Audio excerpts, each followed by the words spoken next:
Welcome to Aizan Lessons. Here you'll find kids stories who want so much and more for the child journey. Thank you for being here. வணக்கம் குழந்தைங்களா, வாங்கோ. இன்னைக்கு நாம எல்லாரும் சேர்ந்து ஒரு சூப்பரான விஷயம் கத்துக்கலாம். ஒரு பொருள் எங்க இருக்குன்னு இங்கிலீஷ்ல எப்படி சொல்றதுன்னு பார்க்கலாமா? ரெடியா? முதல்ல இந்த கேள்வியை பாருங்களேன். பொருட்கள் எங்கே இருக்கு? இன்னைக்கு நாம கத்துக்கிட்டதுக்கு அப்புறம் இந்த கேள்விக்கு நீங்களே அழகா இங்கிலீஷ்ல பதில் சொல்ல போறீங்க. பார்க்கலாமா? ரொம்ப ஈஸி தான். சரி, நம்மளோட ஜாலியான கற்றல் பயணத்தை இப்ப ஆரம்பிக்கலாம். நாம இப்போ 5 புது இங்கிலீஷ் வார்த்தைகளை கத்துக்க போறோம். ரொம்ப உபயோகமான வார்த்தைகள். தயாரா இருக்கீங்களா? ஓகே, நம்மளோட முதல் வார்த்தை இன். இன் அப்படின்னா என்ன தெரியுமா? தமிழ்ல உள்ளே அப்படின்னு அர்த்தம். ஒரு பொருள் இன்னொரு பொருளுக்கு உள்ளே இருக்கும்போது நாம இந்த வார்த்தையை சொல்லுவோம். இப்போ இந்த வாக்கியத்தை நல்லா கேளுங்க.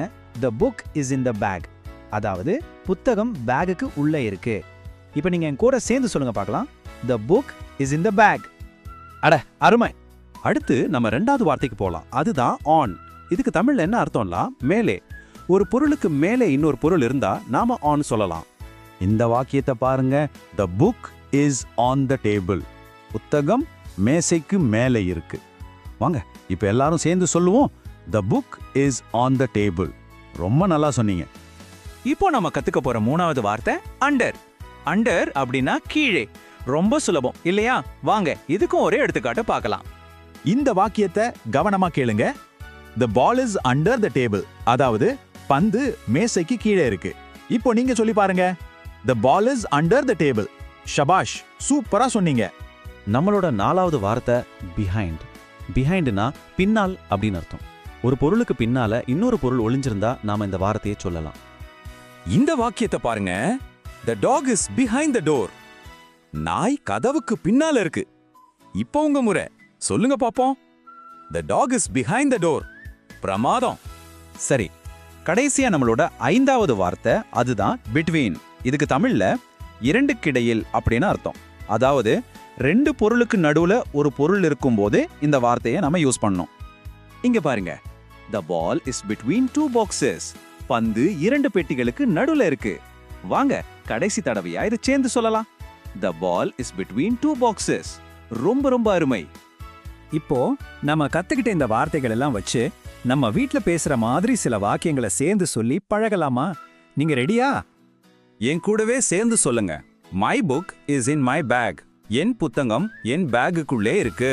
பாத்தீங்களா எவ்வளவு சுலபமா இருக்குன்னு? இப்போ இந்த வாக்கியத்தை சொல்லலாம் வாங்க. My shoes are under the table. என் காலணிகள் மேசைக்கு கீழே இருக்கு. ரொம்ப நல்லா பண்றீங்க. சூப்பர். இப்போ ஒரு சின்ன விளையாட்டு ஆடலாமா? நான் உங்ககிட்ட சில கேள்விகள் கேட்பேன். நீங்க பதில் சொல்லணும். நீங்க எவ்வளவு கத்துக்கிட்டீங்கன்னு டெஸ்ட் பண்ணி பார்க்கலாம். ஆரம்பிக்கலாமா? முதல் கேள்வி, Where is the book? புத்தகம் எங்கே இருக்கு? கொஞ்சம் யோசிச்சு பதில் சொல்லுங்க பார்க்கலாம். நீங்க சரியா சொல்லியிருப்பீங்கன்னு எனக்கு நல்லா தெரியும். பதில் என்னன்னா it is in the bag. அது பைக்கு உள்ளே இருக்கு. உங்க முயற்சிக்கு ஒரு பெரிய பாராட்டு. சரி, அடுத்த கேள்வி, Where's the cat? பூனை எங்கே இருக்கு? படத்தை நல்லா பார்த்து பதில் சொல்லுங்க. அருமை, சரியான பதில். It is under the table. அது மேசைக்கு கீழே இருக்கு. நீங்க ரொம்ப சிறப்பா கத்துக்கிறீங்க செல்லம். இன்னைக்கு நீங்களும் உங்க அம்மாவும் அப்பாவும் சேர்ந்து ரொம்ப ரொம்ப அருமையா கத்துக்கிட்டீங்க. உங்க எல்லாருக்குமே என் மனமார்ந்த பாராட்டுகள்.